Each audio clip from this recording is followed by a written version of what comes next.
இந்த கோரப்பொருள்லாம் எப்படி பாயாக மாறுது அப்படின்றது ஒன் பை ஒன்னாக பார்க்க போகிறோம். இந்த மிஷினில் போட்டு அதை க்ளீன் பண்ணுறாங்க. ஃபுல்லாக கட் பண்ணி வெள்ளையாக இருந்தாலும் கலராக இருந்தாலும் எல்லாத்தையும் ஈவனாக கட் பண்ணி கலர் பாய் அப்படியே பின்னி வந்துட்டு இருக்கா.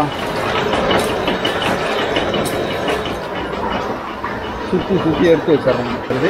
இப்படி தாங்க பாய் செய்கிறாங்க. ஹாய் எவ்வளோ ஃப்ரெண்ட்ஸ், இப்போ எங்கே இருக்குன்னா ஆவூர்னாலே ஸ்பெஷல் பாய் தாங்க. அப்படி ஒரு பாய் ஃபேக்ட்ரி தாங்க வந்திருக்கும் பார்த்தீங்களா. இப்போ இதெல்லாம் பார்த்தோன்னா ஃபுல்லாக கோரப்புல் தான். இந்த கோரப்புல்லாம் எப்படி பாயாக மாறுது அப்படின்றது ஒன் பை ஒன்னாக பார்க்க போகிறோம். இப்படி கட்டாக வருதுங்களா இந்த கோரப்புல்லை. இந்த கோரப்புல் எடுத்து அது உள்ள சின்ன சின்ன வேஸ்டேஜெலாம் இருக்கும். அந்த வேஸ்டேஜை இது இருக்குது பார்த்தீங்களா, இந்த மிஷினில் போட்டு அதை க்ளீன் பண்ணுறாங்க. க்ளீன் பண்ணி வெளியில் போனதுக்கப்புறம் அந்த வேஸ்டேஜ் வெளியில் போனது வச்சுறாங்களா. இதை எடுத்து 2 ப்ராசஸ் பண்ணுறாங்க. ஒன்று அதுக்கு கலரிங் கொடுக்குறாங்க. அதுக்கப்புறம் பார்த்தோம்னா வெள்ளை பாயாக இருக்குது. அந்தமாதிரி கலர் கொடுத்து இதை வச்சுருக்காங்களா. கலர் கொடுத்த பாயெல்லாம் இந்த கலர் எல்லாம் கலர் இருக்கும் பார்த்தீங்கன்னா. பாயில் பதிவு நிறைய கலர் இருக்கும் பார்த்தீங்களா. அந்த கலரிங் எல்லாம் இருக்கும். இது அப்படின்னா அன்ஈவனாக இருக்கும் பார்த்தீங்களா. இதை கட் பண்ணுறதுக்காக இது பார்த்தீங்களா. இப்போ இதை கட் பண்ணுறதுக்காக ஒரு மிஷின் வச்சுருக்காங்க, கட்டிங் மிஷின். இதில் தான் கட் பண்ணுறாங்க. ஃபுல்லாக கட் பண்ணி வெள்ளையாக இருந்தாலும் கலராக இருந்தாலும் எல்லாத்தையும் ஈவனாக கட் பண்ணி எடுத்ததுக்கப்புறம் அடுத்தது அது நேராக மிஷினுக்கு போகுது. மிஷின் அங்கே இருக்குது பார்த்தீங்களா, ரன் ஆகுது பார்த்தீங்களா. அது எப்படி ரன் ஆகுது அப்படின்றது காமிக்கிறேன், வாங்க போய்வோம்.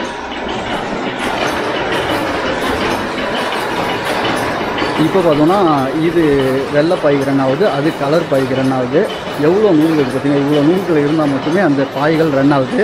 அதனால தான் இது வெள்ளை பாய். இப்போ பார்த்தோன்னா கலர் பாய் ரன் ஆகுது. அது எப்படி ஆகுது அப்படின்றது பார்க்கலாம். இங்கே பார்த்தீங்களா, கலர் பாய் அப்படியே பின்னி வந்துட்டு இருக்கா. அப்படியே ஒன்று ஒன்றா வருதா. அது எப்படி ஆகுதுன்னு பார்ப்போமா.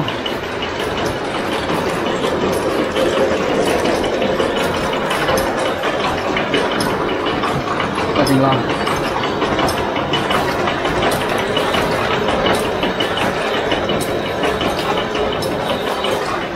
இந்த பக்கம் 2 கலர் இருக்குது, அந்த பக்கம் 2 கலர் இருக்குது. அதெல்லாம் சேர்ந்து தான் இப்படியா பாயாக்கா மாதிரி.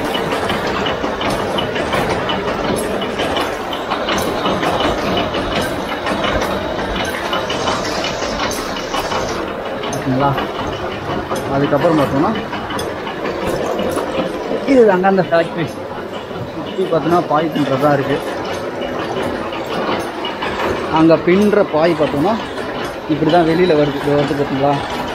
அப்படியே இது ஃபினிஷ் ஆகிடுச்சு. அதாவது கட் பண்ணி எடுத்துருவாங்க. அவர் ஃபுல்லாக பாயாக வருதா. இப்படி வர பாயை இந்த மாதிரி சுற்றி எடுத்து வச்சிட்றாங்க.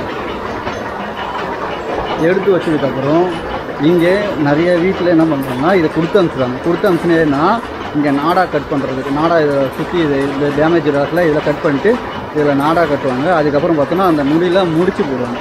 அதுக்கு தனியாக வெளியில் அனுப்புகிறாங்க. இதெல்லாம் முடிஞ்சதுக்கப்புறம் தான் பார்த்தோன்னா கடைகளுக்கு சேலுக்கு வருது. இப்படி தாங்க பாய் செய்கிறாங்க. அந்த கம்பெனியில் ரெடியான பாயெலாம் பார்த்தோன்னா இங்கே தான் எடுத்து வந்து விற்பனைக்கு வச்சுருக்காங்க. இங்கே பார்த்தீங்களா வெள்ளை பாய், அங்கே கலர் பாயில் எல்லாம் இருக்கா. இதுதான் ஃப்ரெண்ட்ஸ். கடையில் பார்த்தோன்னா இந்த மாதிரி பின்னி வந்துடும். இது இருக்குது பார்த்தீங்களா. கலராக இருந்தாலும் எது வந்தாலும் இந்த மாதிரி பின்னி வந்துடும். பின்னி வந்ததுக்கப்புறம் பார்த்தோன்னா இந்த மாதிரி தைக்கிறதுக்கு கொடுத்துருவாங்க. கலர் வச்சு தைக்கிறதுக்காக இது பின்னுறதுக்கும் கொடுத்துருவாங்க. அவங்ககிட்ட கொடுத்து முடிச்சு வந்ததுக்கப்புறம் இந்த மாதிரி பாயாக ரெடி ஆகிடும். இது பார்த்தீங்களா, இது தாங்க ஆவூர் ஸ்பெஷல் பாய். ஆவூர்னு எவ்வளோ பாய். ஆவூர் சைடு வந்தீங்கனாலே பாய் தாங்க இருக்கும். கொச்சை வேணும், பாய் தாங்க இருக்கும்.